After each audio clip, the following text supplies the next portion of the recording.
said, and that it goes further than just our ears and down where it's supposed to be. And we just thank you again, Lord. In your name we pray. Thank you. All right, well, about a month now since we've been together, and we left off, we were looking at Exodus 20 and the law, and looked a little bit past that as well. And is the light strange? Is there a backlight there? Do I need to dim those at all? No. Does that give everybody a headache? Almost gives me one. Okay. Is there a problem? Just in case there's a backlight, because I know those are We're on Exodus bright. They're almost facing you. 26, Come 20. up a bit. I do need some. Oh, there it is. That does help me actually hear. Okay.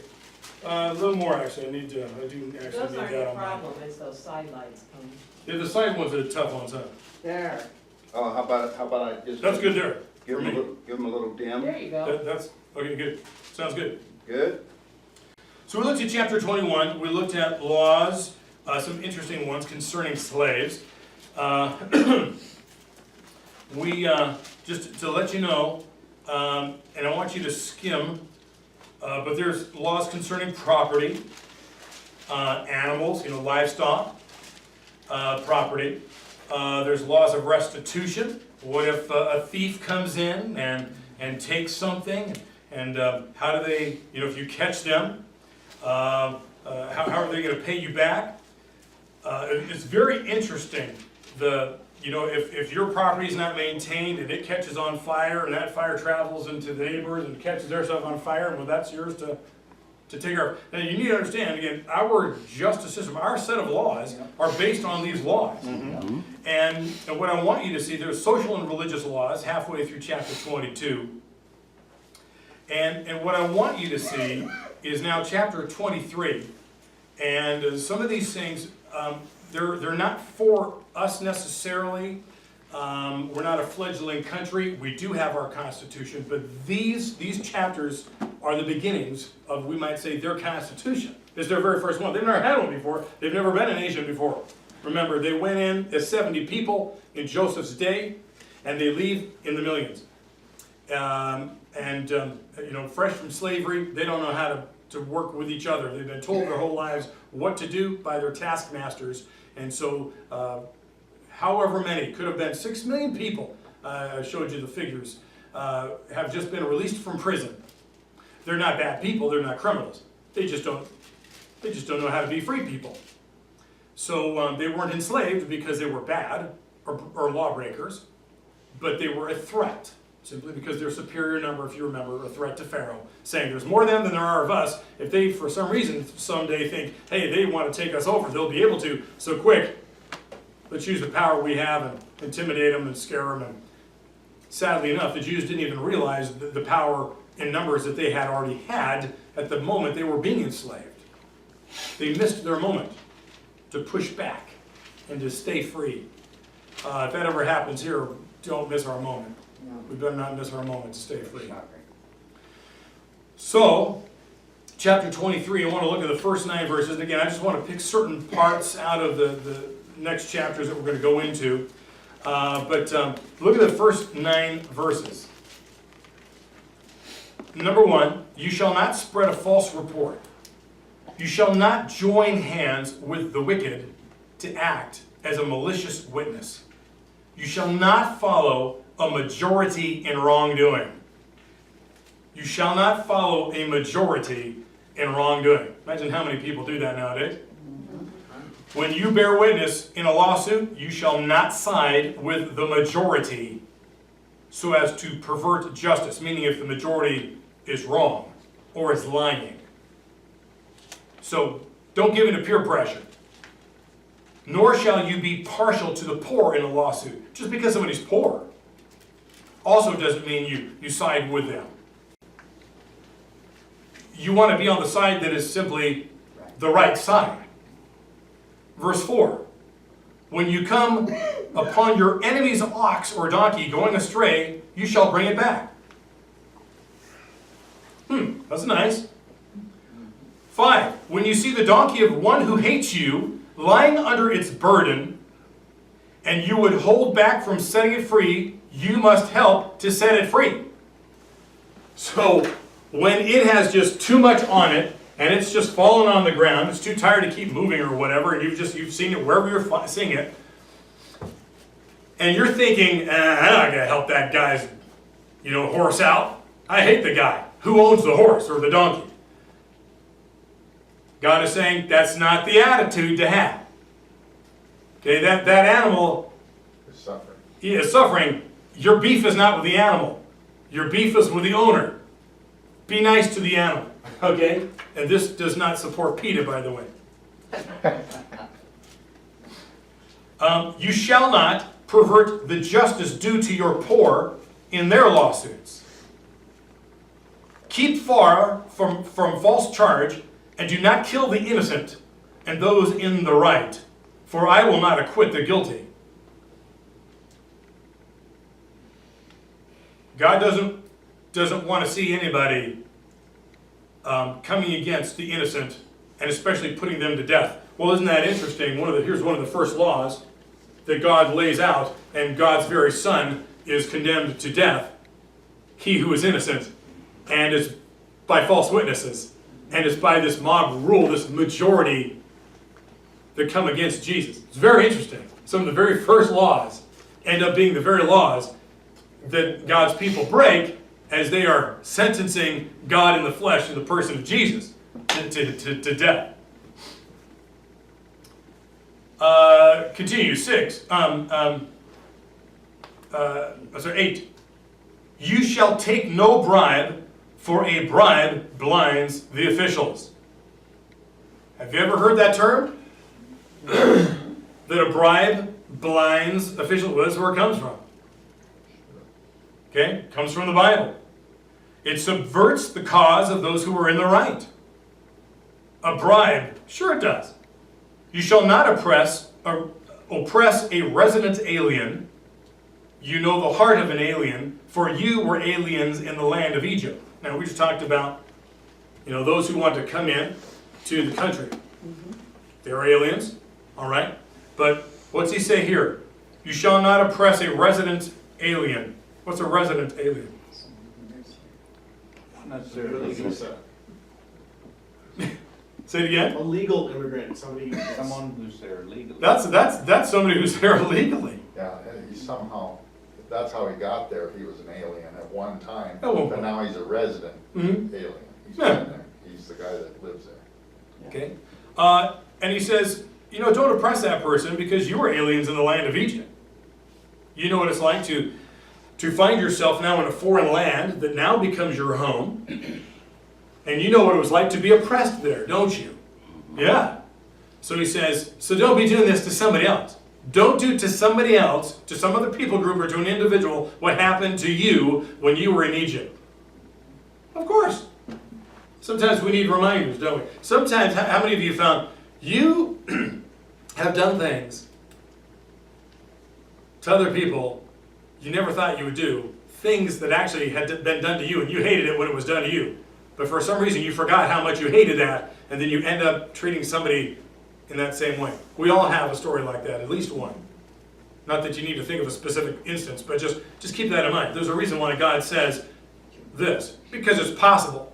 It's possible to be all of a sudden so comfortable in your new land, the land that they're going to eventually get into. They're not going to get into it now, but eventually, the promised land, that they could start being a little snooty and acting a little Egyptian and start to lord it over everybody else and maybe enslave other people because now they think they're all that.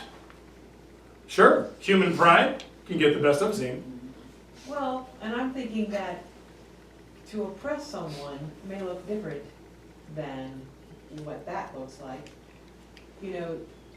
Relating it to what we've got going on now is this whole welfare state and keeping people downtrodden.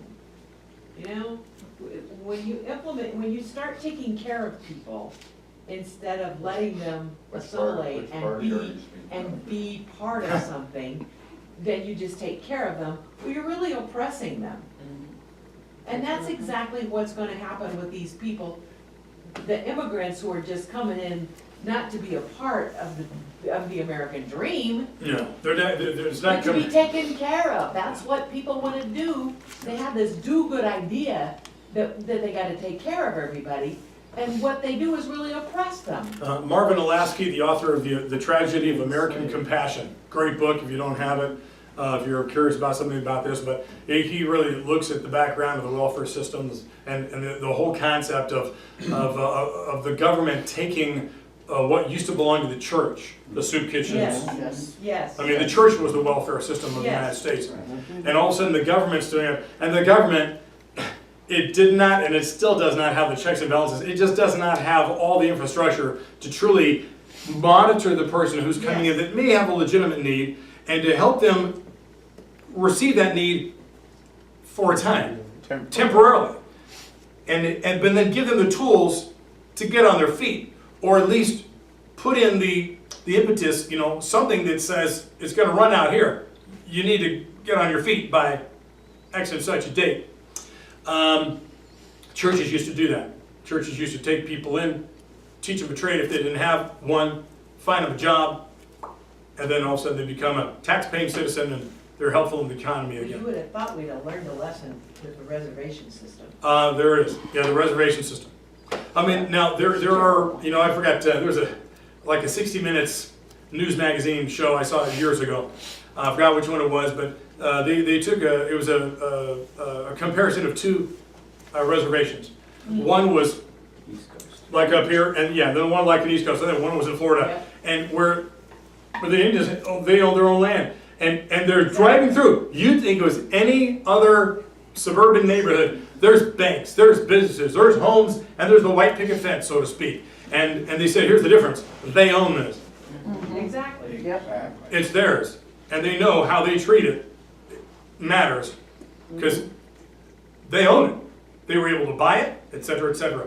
And it's so true, Amy. When you give somebody something, That's what- and you give them no other way to get off of it, it doesn't create a desire, a motivation to make something of yourself, because we pay them just enough to actually survive. And it's like, and it promotes nothing good. Well, the Bible says, don't work, you don't eat. Yeah, Widows and orphans are to be helped, taken care of, Yeah. but those that are capable, yeah, don't work, you don't eat. yeah, yeah. Yep, and that was Paul's MO when it came to work. But Would we keep building little things into our regulations or laws, if you will, that encourage them. I had a ex-sister-in-law, who was supposed to be going to school while she got ADC and food stamps, and she had X number of years before she had to do that to get off. She went for over 13 years and didn't have to meet any of those criteria, because she could come up with a reason for this and a reason for that, and they just checked the box and let her go. It's terrible, and it is robbing Yep. from everybody else, because the government has mandated these taxes upon us, and you have to pay those taxes. And imagine how much less tax you'd have to pay if there was a better system in place. How about if there was no system in place? Church did it. And the church did it again. Yeah. Ultimately, governments that have taken that over do not want to break away from that, because the people that owe them. Right, and they like the control. It gives And them they like- filters. They're enslaved. Yeah, and the reality is, how the majority of folks vote, who are in the system. That's just how it is. And the folks that will meet you at the border and immediately sign you up for certain government assistance and housing and get you to join a certain political party. It's quite absurd. But so we keep going. There's just scan the rest of 23. Can I set something really quick on number 7 there? Do not kill the innocent. Tony Perkins quoted 2 women, 2 feminists, and one of them was the editor of a teenage girl magazine. I can't think of the name of it. But they called their babies biological refuse. So there's nothing wrong, it's just biological refugees, garbage. Oh, refuse. Refuse. I mean, that's what they thought of the baby. Of the baby. So abortion's no big deal, and quit making a big deal out of it, you know, because March for Life is this Friday, so. Yes, it is. And it's Yes. falling apart Yes.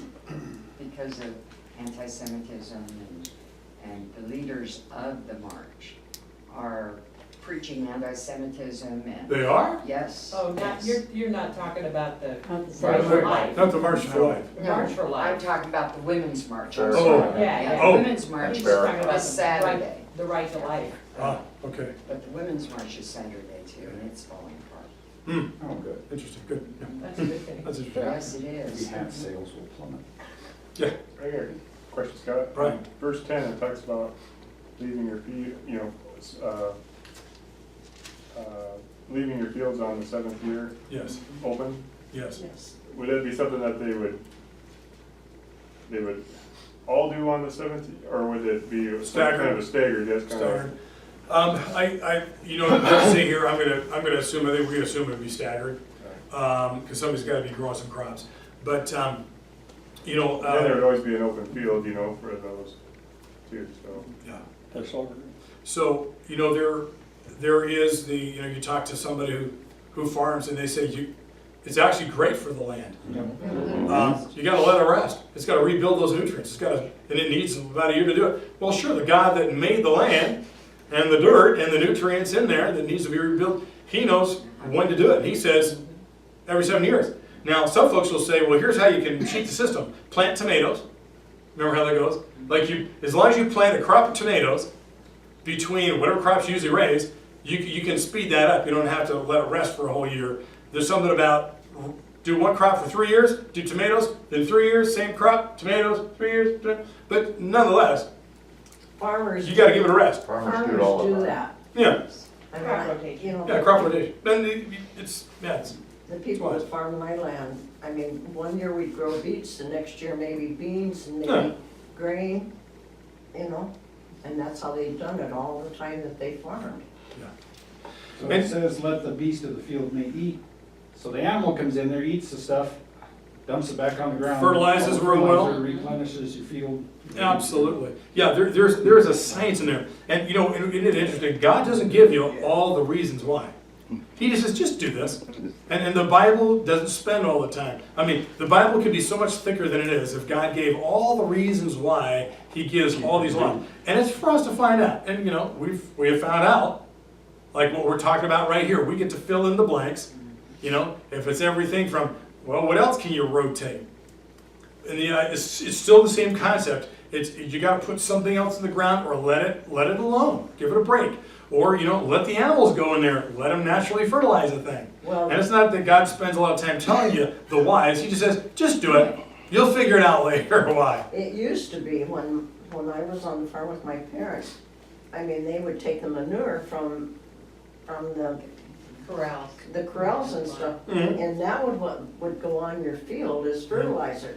And we didn't have all of these crappy stuff that they spray and all Chemicals. of that with, yeah. Use And a natural so fertilizer. The food was much healthier Sure. than what we raise now, because they spray it and they this and they that, Sure.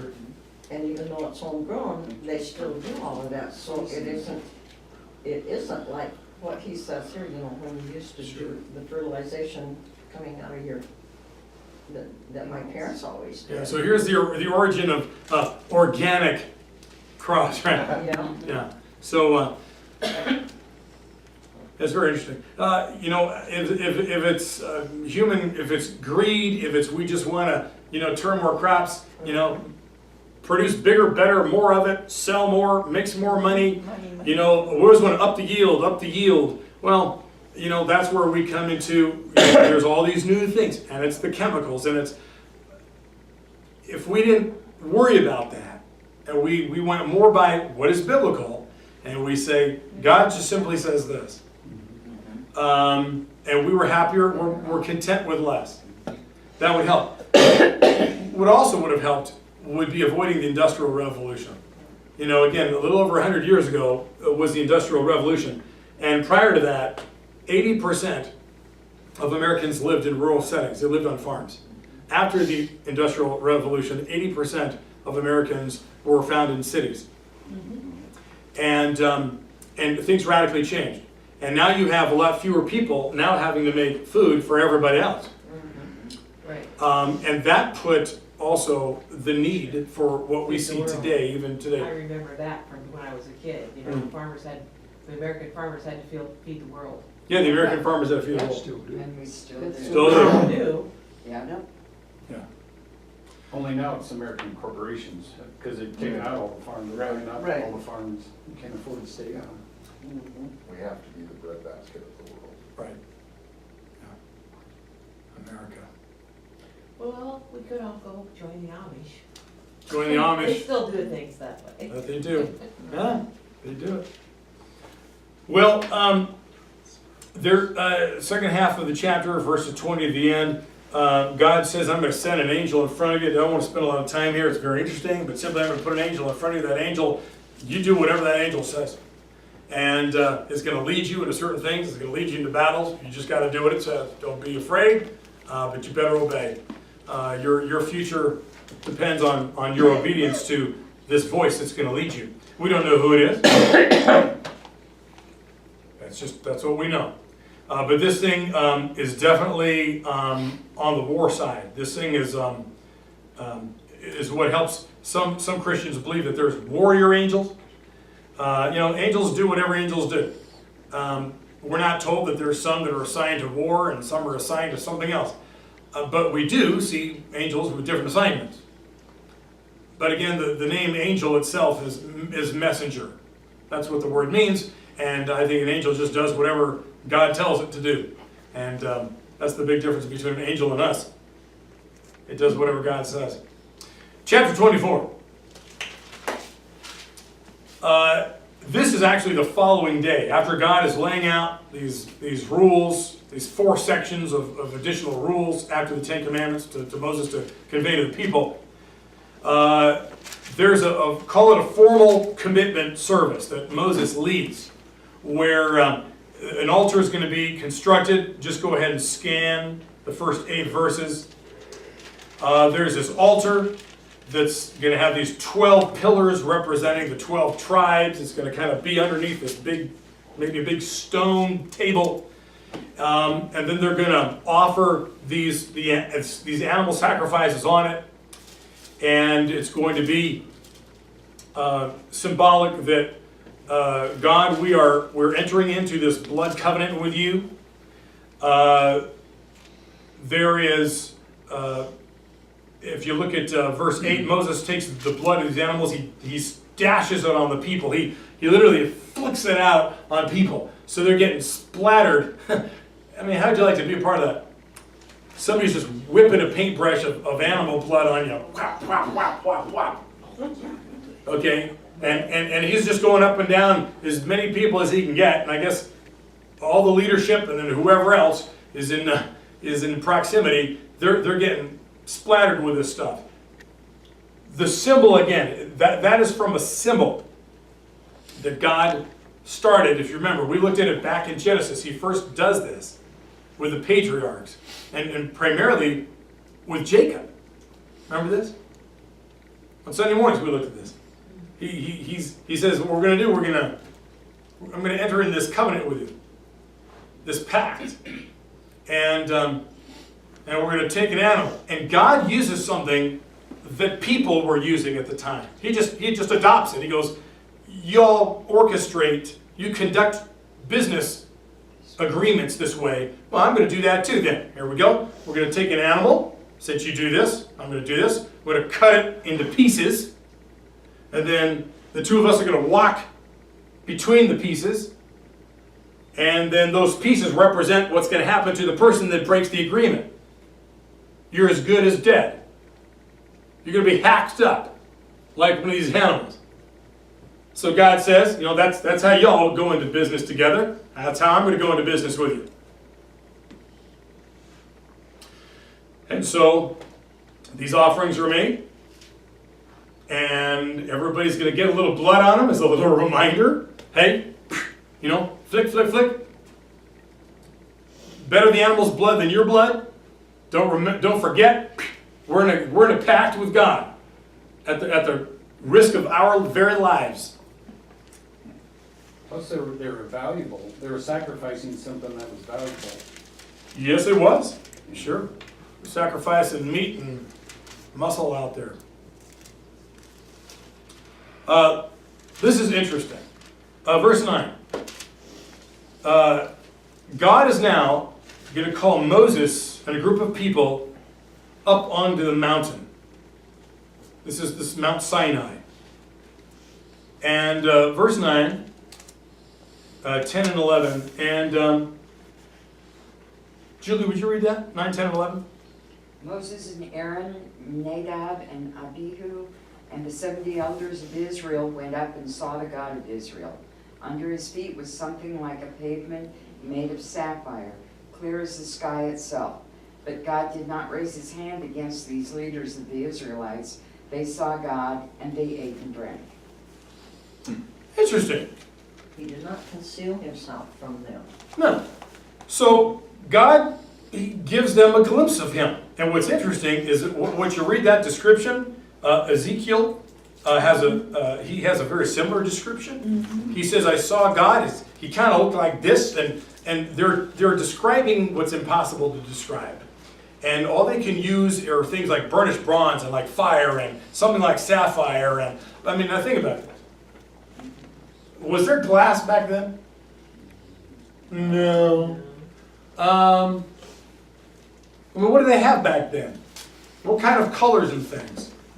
No computer-generated graphics. I mean, they had the fanciest thing they were looking at was usually stones, Gemstones. gemstones. That was about the most brilliant, interesting-looking thing. Quartz, transparent, and different. I mean, and fire itself, and I mean that's what they're precious metals, and that's what they're using to describe God. He kind of has that gleam like this. Dazzling light. Yeah, yeah. It's very interesting. All right. So,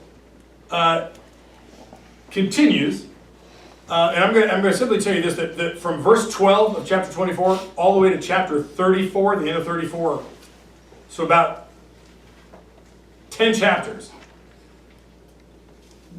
Moses is on the mountain the whole time. And he's kept there for 40 days by God. And he's receiving instructions, specifically, primarily, concerning a certain building, the tabernacle, the Hebrew word for dwelling. Dwelling. Moses, his brother Aaron, and some other priests are the only ones allowed to even come near God on this mountain. And it's going to still be that way when this tabernacle is built. Only certain people get to come near me and be in this house that I want you to build for me. And you might say the tabernacle is heaven's embassy on earth. Again, the word tabernacle, weird word, tabernacle. But it means dwelling. Dwelling. That's a house. That's where God's going to dwell. And when you see in the Bible, God says, I want to dwell with you. Anytime you see the word dwell, actually the word is being used as that Hebrew word is tabernacle. I want to dwell with you. I want to live by you. I want to live among you. I want you to live with me. Well, that's the whole purpose of our creation. God loves us so much, he wants to dwell with us. He doesn't want to see us from a distance. Mars is too far. He doesn't set up shop somewhere out there and look at us from a distance. He wants to be with us. He wants to tabernacle with us. He wants to be right here. In fact, that's not even close enough. Which is why when the death and resurrection of Christ takes place, we find out something amazing. Is that all of a sudden, as Paul says, the dwelling place of God is no longer in the tabernacle. The building that was then later called the temple. He says, now the dwelling place of God is in you.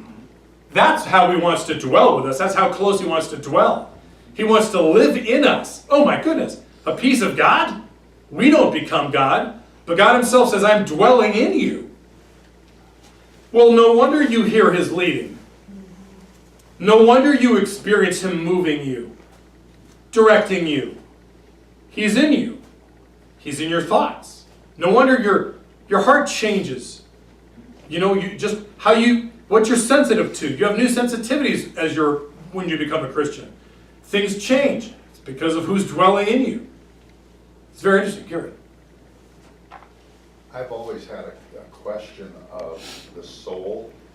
You know, it's, if anybody ever talked to me and said, you know, I don't believe in God, that sort of thing, I always kind of came back with the soul as the final thing, but or I would say, pick out anything, pick out a mosquito, pick out a person, pick out anything, and look at the intricacies of that one person in order to survive and live and interact with everything else. It can't just be a flash in the pan deal. And then if you're still not with me, how do you explain a soul? How do you explain love, hate? How do you explain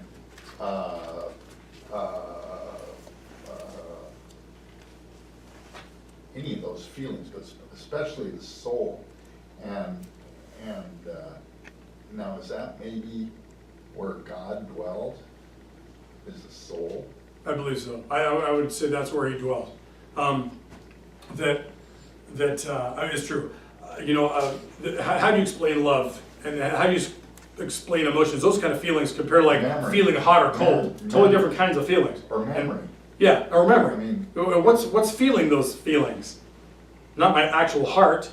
and why do you have memory? The way I've looked at it is I always thought maybe God gave you memory so that you wouldn't forget your loved ones or your pets or anything like that. But I mean, it's certainly not something, memory and the soul and that sort of thing. There's absolutely no way in the world that a Big Bang Theory could create that stuff. I I'm mean, with it you. doesn't make any sense. That's great. I appreciate Gary saying that. How about memory? Explain memory. I want to remind you, Romans 1:20. you know, Romans 1:20. Yep. I can read it like Without that. excuse. yeah.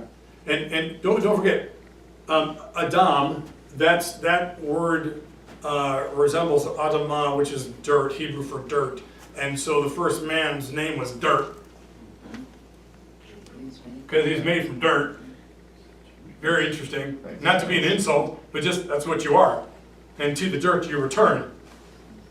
But the actual name is Ish, which could be translated best as the remembering one. Ish and Isha. Isha is taken out of Ish, right? That's Eve. Okay? But Ish is the remembering one, or one who remembers. What an interesting name for us. Well, I think of that and then, well, it must be because there's stuff we're supposed to remember. Well, number one, the things that God tells us to remember, like don't eat that tree, don't eat from there. Remember the things I'm telling you. How often in the Bible, remember, remember, remember. And the Hebrews are going to be told, remember what I brought you out of. Remember what it was like back there. And over again. Don't forget Jesus at the table. Do this often in remembrance of me. Don't forget this. You know, he tells us, teach your kids my law so they don't forget. Meaning they need to remember it. Our memory, imagine without a memory, what a problem that would be. It can't just be a chemical, mechanical thing, because you don't remember 10 steps ago that you took, or 20 steps ago, but you remember the emotional thing. Yeah, certain things you remember. It can't just be a physical, well, this is part of your brain is doing that. Well, it's got to be more than just something physically happening. Yeah. Yes. And then so, I guess I separate the soul and the spirit as two different things. I was taught that the soul is like your mind, your will, your emotions, and the spirit is what connects us to God. So, Which one has guilt in it? And there's, that would be the soul then. Soul. I've heard that as well. And I've heard them also synonymous. Right. Soul and spirit. That we're an interesting creature, and not to spend too much time on it, but out of all the organs in us, the one that might be a little different from everything else is the brain. It doesn't matter how much doctors know about it and probe it. it's still a complete mystery. And what it is able to know and do, and it almost like it's this gray matter, but it's like the go-between between the physical body it commands and then the soul or the spirit of us that has to be the place of thought and memory and emotion and feeling and knowledge that there's something more going on, and even the ability to communicate with what is beyond this life and this world and outside of my body. You know, and how do we, the Bible doesn't give us a lot of information about that. You know, these are things we get to find out later, you know, when we get home. But boy, we are quite the creation, aren't we? So let me see. If I don't want to spend, if you're okay with this, I don't want to spend time tonight. I don't have 15 minutes left. Oh my goodness. Going through all the items because we're going to go over them again when they take their place in the tabernacle because it's not built yet. But God is just laying out these items you need. And there are items for how you're going to talk to me and have this worship service. And it's how we're going to communicate. And we could spend a long, long time on it. And even if we do, we'll only get so clear on what these items are for and why they have to be so specifically followed. All the details and the directions of why they need to be this. Because they don't even know. They just know they're supposed to. Something needs to look like this, and be this tall, and be this wide, and there needs to be this many of this, and you just do it. And I think, again, it's because it's as if God is saying, I got my house, and I like my furniture arranged certain ways. And because I'm God, I use certain things that y'all don't use. And it looks like this, and it looks like that, and he wants a miniature of his house and his living room furniture right there, let's say. And that's what he gives them.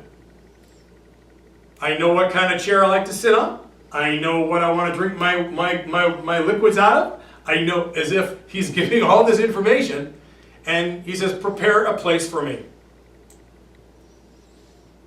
So he's saying, prepare a place for me, and I'm going to dwell with you. Only to have us, thousands of years later, hear Jesus say, I'm going to now prepare a place for you. And it's just marvelous. But I think part of the detail is here, God is saying, I want you to go through this meticulously recreate my home. And there's a message in there for us. And it's, if we really want to know God and see God and experience God, we got to get his house in order. Not just our own house in order, let's say. Because his dwelling is where he's going to meet us. And it's as if I got to get onto his page. I got to get onto his program. And not even ask why. He just says, I want it this way. Will we do it? And that happens in the Bible all the time. Don't ask me why. Just do it. That alone is a test. You know, Naaman, right, the leader of the Assyrian army. Don't ask me why I'm asking you to do this. Just do it. Will you humble yourself and do it, even though you don't have all the answers? So they're going to create this. They're going to get the pieces and the parts and the metals together, and they're going to get the artisans together that we find that are able to craft these things and recreate this house that God wants. And it just so happens that in this dwelling, God is going to bring you in, only select people, and invite them into his house and have conversations and relay information to that person, to the rest of the people. And there's a lot of hoops to jump through. And and if you do it wrong, you could lose your life. Right? And again, you contrast that to what we see thousands of years later when Jesus comes and the tearing of the veil of the temple, and all of a sudden it's, come on in. Just come in, anybody, everybody, not just a high priest, just come in as you are. No fear of death, Amen. right? And Yeah. that's even for another night, but was somebody gonna ask something? I was, well, you said something about Jesus saying, I go to prepare a place. So about 2 weeks ago, I was just thinking about the New Jerusalem, so I went to the little calculator. The New Jerusalem will be 2.628 billion cubic miles big. Or, That's just a little smaller than the moon. I mean, that's where we're gonna spend eternity on this new earth. with the New Jerusalem, 1,500 stadia by 1,500 stadia. Right, 2.628 Yeah, and I think billion cubic miles. I'm just saying, I know, well, I'm not gonna go in. It is gonna be enormous. Yep. So that'll Have technically acres. be heavy. Yeah, each people Everybody gets, has acres. everybody gets like 136 acres, if there were 7 billion people occupying it. But what you just said, though, kind of makes you understand why the high priest and the teachers of the law had a hard time on getting it. Because it had been so exclusive. Yeah, Now very it's exclusive. everybody. Yeah, yeah. They liked being part of the exclusive club. Yeah. Yeah, the priests. So true, they didn't want to share all that with everybody else. Well, let's see what else we can cover here. Do this, just scan, if you will, and you'll see some of these items. Your Bibles may have little headings, chapter headings. The altar of incense, the daily offerings, the bronze basin, the anointing oil, etc., etc. And again, these are things that are going to come back. They're going to come back to us at another time. Read it in detail at home. Yeah, you can read in detail at home, and they'll be used in detail a little later. But look at the very end of 31, look at verse 18. It says, when God finished speaking with Moses on Mount Sinai, he gave him 2 tablets of the covenant, tablets of stone, written with the finger of God. So this is where God goes, okay, I'm going to give you your personal copy of the top 10. Yeah, here they are. Okay? Chapter 32, verse 1. What do we read? When the people saw that Moses was delayed to come down from the mountain, hey, he's been up there 40 days. The people gathered around Aaron and said to him, come, make gods for us who shall go before us. As for this Moses, the man who brought us up out of the land of Egypt, we don't know what has become of him. For all we know, he's dead. Aaron said to them, take off the gold rings that are on your ears, the ears of your wives, your sons, your daughters, bring them to me. So all the people took off all the gold rings from their ears and brought them to Aaron. He took the gold from them, formed it into a mold, and cast an image of a calf. One of the prominent idols worshipped back in Egypt. And cast an image of the calf, and they said, and they said, these are your gods, O Israel, who brought you up out of the land of Egypt. When Aaron saw this, he built an altar before it, and Aaron made proclamation and said, tomorrow shall be a festival to the Lord. What? They rose early the next day and offered burnt offerings and brought sacrifices of well-being, and the people sat down to eat and drink and rose up to revel. They had a big drunken brawl, a big party. And the Lord said to Moses, go down at once. Your people whom you brought up out of the land of Egypt have acted perversely. They've been quick to turn aside from the way that I commanded them. They've cast for themselves an image of a calf and have worshipped it and sacrificed to it and said, these are your gods, O Israel, who brought you up out of the land of Egypt. The Lord said to Moses, I have seen this people, how stiff-necked they are. Now let me alone, so that my wrath may burn hot against them, and I may consume them, and of you I will make a great nation. How long was that after the walk through the water? Not too long after. Not very long at all. They don't remember too well. I like how God says, your people that you brought up out of Egypt. That's what it is. Not my people brother now, sometimes. they're your Your people. brother. So here goes the breaking of the first 2 commandments.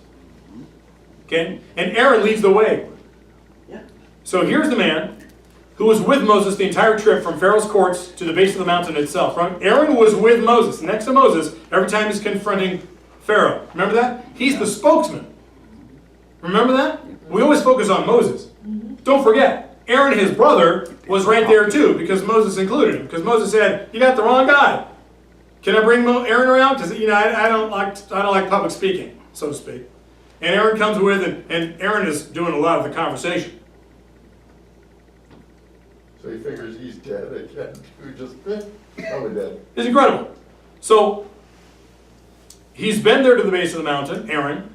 He comes up with a plan to build this calf just after God ordains him in a profoundly special way as the very first priest of the nation, which happens just a few chapters back. Okay? And not to spend a lot of time in that, but that's chapter 28. And 24, Aaron was standing there looking at God and Oh yeah, in the sky. he's seen God. Yeah, Aaron's right there in the midst of it all. Okay, what's wrong with this guy? Well, what's wrong with you? Why do you and I still sin after all that we've seen? Why do we still tempt God? Why do we still do what we do? That's how fallen we are, even though we're redeemed. People pleasers instead of God pleasers. And we're people pleasers. Yes. Sure. So verse 7, look at verse 7. God tells Moses, again, to get back to the people because of what they're doing, because bad habits are hard to break. And God knew exactly what they had done, but he didn't tell Moses until it was done. Why?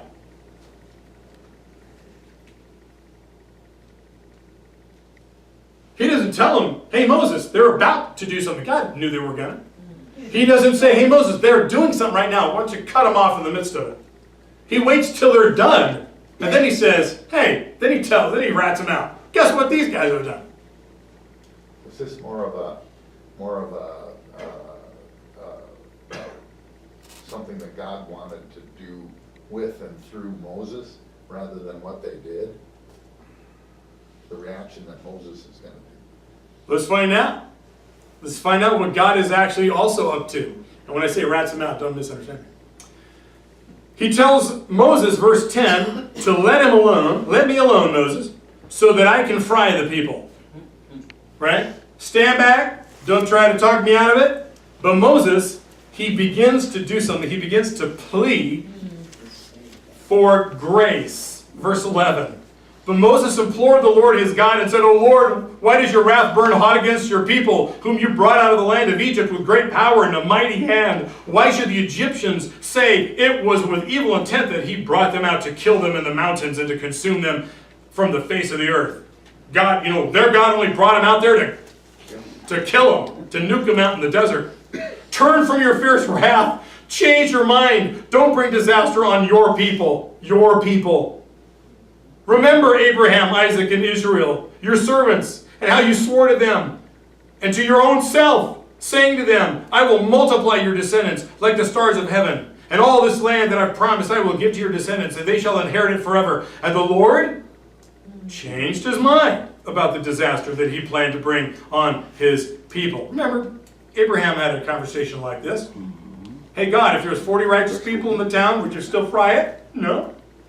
And you remember how that conversation he has? All right. Continues.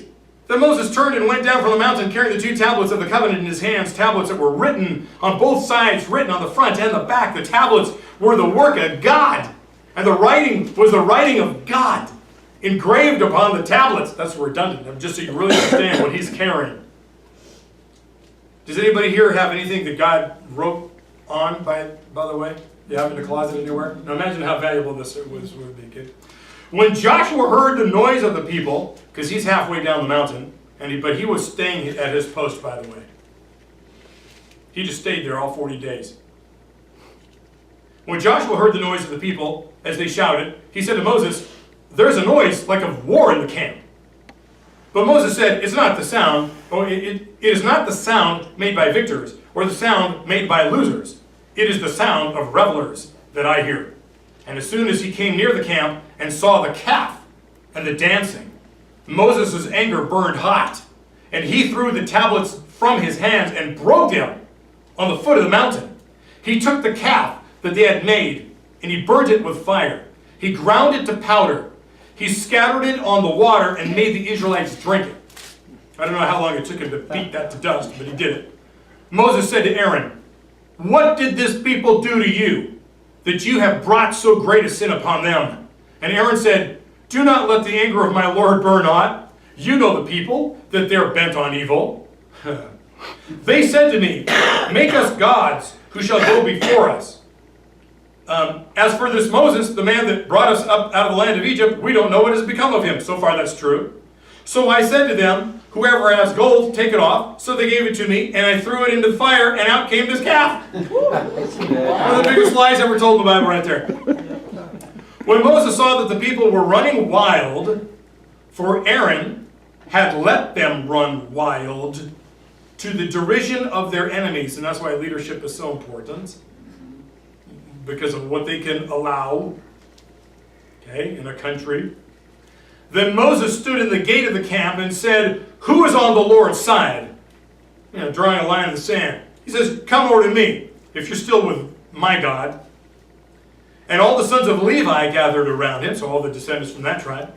And he said to them, "Thus says the Lord, the God of Israel, put your sword on your side, each of you. Go back and forth from gate to gate throughout the camp, each of you, and kill your brother, your friend, your neighbor." I don't care who it is. If they're part of this thing, you kill them.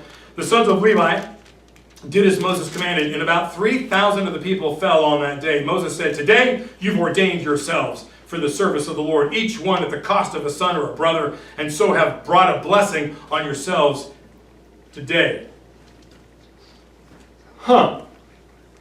So Moses makes his way down. He's met by Joshua, again, who's still at his post at the halfway point. Joshua said it sounded like war in the camp. Ironically, verse 19, Moses saw the people. Once he saw the people in action, he wasn't so full of grace anymore. Did you notice? Now all of a sudden his anger is burning hot. And he throws the tablets to the ground. He beats this calf to dust, makes everybody drink it. It's like rubbing a dog's nose in its own mess. And when Moses confronts Aaron, his right hand, biggest fib of the Bible comes out. Moses takes things into his own hands. After pleading with God not to kill the people, and God says, "Okay, I won't kill the people," Moses instructs the Levites to kill people. And 3,000 died. Then Moses is going to plead for grace. He's going to go back to God. And he's going to plead for grace over them. And if not, if God doesn't give him grace, he's going to say, "Blot my name out of the book of life."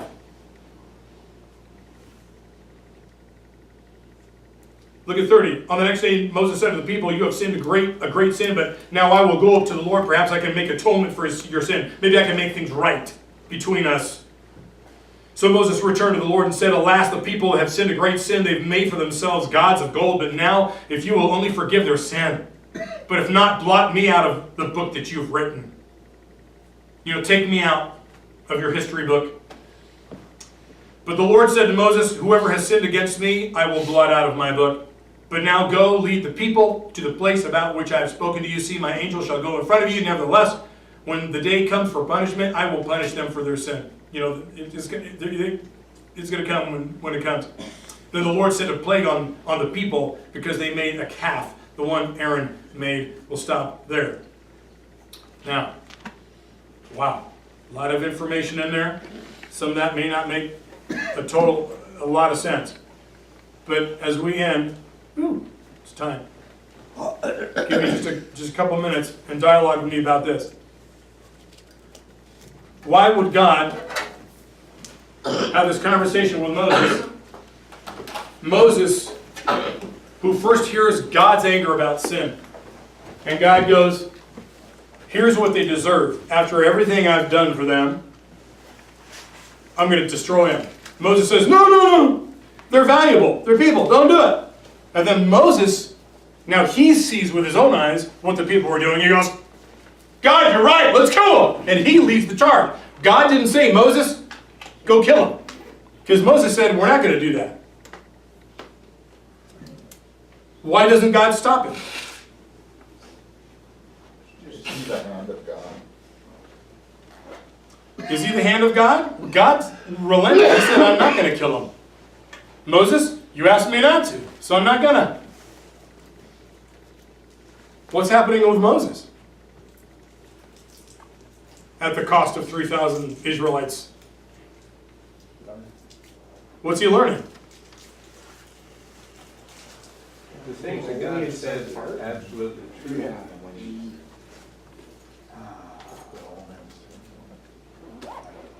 Do the work the Lord's told you. There's more than one lesson.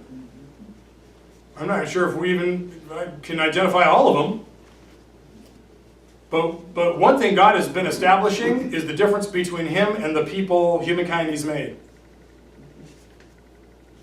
Again, first commandment, and hear what they're breaking. Because the first thing you got to understand, there's no other God but me. Stop giving other things credit. Stop looking to them. Stop worshiping them. It's a snare to you, right? Paul later says, demons are behind those things to get you from believing in the one real God. Okay? So don't worship things that don't exist, because that's the ultimate in human stupidity.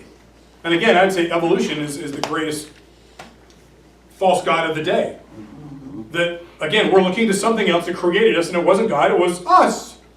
Life itself created life, accidentally, by billions and billions and billions and zillions of changes and over many, many billions of years. And now here we are. And we can do brain surgery. It's like even though absolutely everything else in the universe goes to entropy. Yeah, right. The law of the universe is entropy. Right. Okay, so one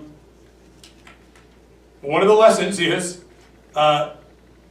God demands perfection. That sets up a whole bunch of stuff, right? Even in Jesus's, when Jesus finally comes, he says, hey, you've heard, God said, you got to be holy like I'm holy. Otherwise, you're not going to come home. I mean, this sets up this conundrum, this impossible thing. Conversations Jesus has when he's walking the earth. God is walking the earth in the person of Jesus. When people will say, how do I get saved? How do I get into heaven? He goes, well, if you followed all the laws, starting the 10 Commandments, thousands of years earlier that I gave you, well, I followed this. And then Jesus says, well, have you done this? How about this? I've done those. Okay, well, then do this. Take everything you have, sell it, give it to the poor, then you can follow me. Okay, now you're asking too much of me.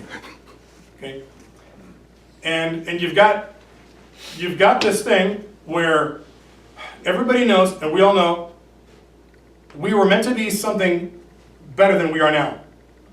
We all wish, deep in our knower, right? We know we should be sinless. Don't you kind of know that? Like you were supposed to be, but you're not. That you were meant for that. And we all dream, everybody dreams for a perfect world where nobody is selfish and nobody is sinful. Every human being just instinctively knows that's what we're supposed to have. And that's not going to happen until God wraps up history. But God is setting up an understanding, a paradigm for his people about the greater reality in which they live on this world and in this universe. God is the author of it. In eternity past, he created it. He created humankind as the crown of creation in his image. He demands perfection of us, because that's in our best interest. We continually fail. And we start by worshiping something else. We listen to something else. If it's the snake in the garden, we listen to another voice. We give our allegiance, we give what we have worked for or what was given to us, our responsibilities. Like Adam and Eve were given the earth. And they handed it over to the devil. And God is saying, there's this wrestling match now. And he comes in and he plays hard. Anybody been a camp counselor before? I remember when I was first a camp counselor, I was 16 years old. And I remember the leader of those of us who were going to be counselors for the first time. He says, do this. Even though you want to be friends to your campers, and you want them to like you, and you think you're going to lead them on hikes and in the lake and have a great time and be their friend. He goes, you're not going to be their friend unless you're first their counselor. He says, so what you need to do is you come in and you be kind of heavy. Lay down the rules. Here's what we're going to do. Here's what we're not going to do. He says, then you can always ease up once they understand you mean business. And then they have fun that's controllable. Otherwise, it's going to be wild, and you're not going to be able to control them. And they're going to go nuts and jump up and down the bed, not listen to you, and scream and pillow fight and run out, you know, the doors and whatever else they're going to do. And I've had that experience. Me too. All right? It's bad. It's bad. And so it's impossible to be a softie and then to try to get control. It's easier to be tough and then to ease up. Not that God eases up, but his approach is heavy. Because these people, look what they just did. Just after coming out of Egypt, just after all those amazing plagues and miraculous signs to get them out of Egypt, and they're doing this. God has just been feeding them, you know, the quail, the bread, giving them water, all those things. Freedom from the whips of the Egyptians. And just because Moses is delayed 40 days, they go, let's follow something else. And then what is in the Hebrew language, the reveling, they're running around naked. They're absolutely, you know what I'm talking about? It is absolutely out of control. They're unrestrained in every way. You go, are you animals? You got no morals? They have no understanding of how to behave, how to be civil, how to have morals and ethics. They don't know. And so here God lays down some heavy law. Well, rightfully so. And when they break the very first one, he just goes, okay, Moses. And I think this is for Moses to say, okay, buddy, I'm just going to fry him because I'm done. That was the last straw. And then he gets Moses to become something that Moses wasn't. And it's very interesting. I don't think God was going to fry him. I think God does things on purpose, even saying, I'm going to fry him, even knowing he's not. To get you to think grace and to get on the same page of God. He'd rather show grace and mercy than judgment. Right? That's why he did that with Abraham. Hey, Abraham. Why else would he tell Abraham? Why didn't he just do it? Why would he tell Abraham, hey, I'm going to go smoke this place? Why didn't he just go do it? Because he wants to wrestle with somebody on earth to be that go-between. The person that would, intercede with God. And understand God's heart. That though we deserve judgment, God, we're asking for mercy and we believe you can be merciful. That sets up the whole family, the whole Jewish family, for the mercy that they're expecting to come one day. When God pays the personal visit in the Messiah. We're expecting wrath. We expect it. But more than that, we believe God's a God of justice and mercy, and he understands the human condition, and that that his mercy is going to be greater than his judgment. That's the good news. And so Moses, interestingly enough, he's got it at first. God, don't kill him. Then he sees him, and because he's not God, he doesn't have self-restraint. He hasn't developed that yet. And without asking God, he didn't consult with God, he summons the Levites. Kill him! Jack, don't kill him! Whoever's acting terrible right now and hasn't stopped, kill him! But isn't that part of God being righteous? His judgment has to go somewhere. He can't just say, well, these people are doing something horrible. So, somebody has to pay the bill. Right, but God wasn't gonna. Right. God said, God goes, God says, okay, I won't do it. Ultimately, though, the counselor is the failure if the kids are acting up. He's doing something wrong. So you've got Moses and Aaron. Moses now flipping out and killing everybody because Aaron, who was the counselor, it said he let him run wild. Right. A counselor has to have respect, and in order to earn back the respect, he kills off about 3,000. To get the respect back, you gotta lay down the law, real heavy. We could have killed those junior high kids. We could have killed them in junior high. Well, a certain percentage of them. Just a- Okay, so let's go further, but. So there is, and again, the Bible's silent on this. But I think it's safe to say we see this happening. That God is working with Moses, how Moses thinks. God doesn't stop Moses. God just stopped himself. He goes, I'm going to carry it out. God knows Moses is going to go there. God knows Moses is going to see it and be very upset. God knows Moses is going to call for the Levites to go hack down some people. God doesn't stop him. Well, you know what? Something needed to be carried out. But God goes, I won't do it. But let's see how much it matters to you that they're misbehaving. That your brother led them this way. And you know what? Sometimes that's what's required. That response is what's necessary. And it regained law and order. Okay, well, it's very interesting. But now Moses, he's doing something he hasn't done before. Whew. He's punishing. He's got a new role, a new authority. He's tasting something different, and he's understanding now the seriousness. And he's now starting to sympathize with God in a new way. Right? And now he's really going to become a better spokesperson, a better representative of God. He knows what's at stake because he's feeling it personally. Why did he punish his brother? Yeah, he should have totally leveled it at his brother, but he didn't, did he? Why? Because it was his brother?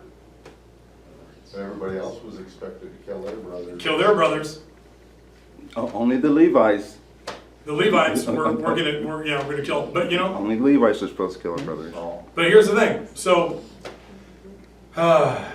Moses had more for been- next week. Moses had been angry plenty of times before. This was more about, like you said, growing as a leader and realizing obedience to God's that important. So God throws out that he's gonna do it, and then he and Moses come to a reckoning that of course God couldn't be the one to do it. He's in charge, he's gotta get the respect. Yeah. And I'll tell you this. There's something else here, but something for next week. But I believe Moses, and this is part of God's plan. Moses was also a governor on the wrath. If God said, I'm going to smoke them all. Moses took 3,000 lives. Moses is incapable of killing millions of people. He can't. Doesn't matter how many Levites there were, they'd be over. It just wouldn't have happened. He can't. God could. God go like this, boop, smoke them all, however he wants to. But ironically, a point is made, and there's actually less bloodshed than would have been. There's less loss of life than would have been. But now Moses understands the responsibility he has. And he's going to take it very seriously. And it continues. The story continues. But let's stop there tonight.